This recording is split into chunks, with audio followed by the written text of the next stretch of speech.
आपने अपने आसपास देखा होगा कि एलपीजी सिलेंडर्स के दाम बढ़ चुके हैं, इनकी शॉर्टेज भी देखी जा रही है, लेकिन इसका कारण क्या है? इंडिया अपना जो 85% एलपीजी है वो बाहर के देशों यूएई, कतर और सऊदी अरब से डायरेक्ट इंपोर्ट करता है, लेकिन 28 फरवरी से स्ट्रेट ऑफ हॉर्मुज बंद है, तो इंडिया आने वाली जो शिप्स है वो यहाँ नहीं आ पा रही हैं। लेकिन इसमें सबसे शॉकिंग चीज है कि इसका सबसे बुरा असर पड़ा है रेस्टोरेंट इंडस्ट्री पर। आपने न्यूज सुनी होगी कि मुंबई के 20% रेस्टोरेंट्स बंद हो चुके हैं, बेंगलुरु के 90% रेस्टोरेंट्स को तो गैस ही नहीं मिली है। लेकिन क्या सिर्फ एलपीजी सिलेंडर्स न मिलने के कारण ही रेस्टोरेंट्स बंद हो रहे हैं? बिल्कुल नहीं। दूसरा सबसे बड़ा कारण है क्रूड ऑयल का महंगा होना। क्रूड ऑयल महंगा होगा तो ट्रांसपोर्टेशन चार्जेस बढ़ेंगे, गांव से शहर की ओर आने वाली जो सब्जियां हैं, अनाज है या डेयरी प्रोडक्ट्स हैं, उनके दाम भी बढ़ेंगे। तीसरा, रेस्टोरेंट्स में जो चलने वाली एसी है और किचन में जो यूज होने वाले बिजली के इक्विपमेंट्स हैं, उसमें सबसे ज्यादा बिजली का यूज होता है। और भारत में 90% जो पावर प्लांट्स यानी कि बिजली के प्लांट्स हैं, बिजली उत्पादन के लिए कहीं ना कहीं गैस और तेल पर भी डिपेंड करते हैं, तो डेफिनेटली बिजली के बिल्स भी रेस्टोरेंट्स के लिए बढ़ने वाले हैं। आम आदमी जो पहले बचत कर लेता था, लेकिन वही सिलेंडर्स के दाम 2000-3000 तक पहुंचने के बाद उसकी बचत में कमी आएगी,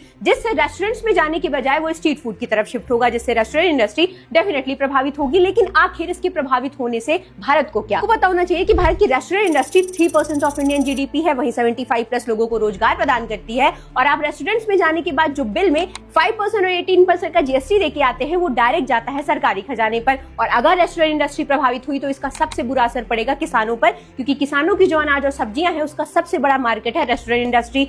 पीजी और हॉस्टल्स में रहने वाले जो बच्चे हैं उन पर भी जो फूड चेन सप्लाई है वो भी प्रभावित होगी। और इसके बाद ऑनलाइन ऑर्डर्स भी आपके महंगे हो सकते हैं। और तो और जोमेटो, स्विगी पर काम करने वाले जो गिग वर्कर्स हैं उनकी जॉब भी जा सकती है। तो अगर इकोनॉमी का एक सेक्टर प्रभावित हुआ तो वो सारे सेक्टर्स को अपने साथ प्रभावित करेगा। तो ये तो सिर्फ शुरुआत है, अगर ये वॉर बंद नहीं हुई तो इसके बहुत बुरे असर भी देखे जा सकते हैं। मुझे कमेंट सेक्शन में अपनी राय जरूर बताइएगा।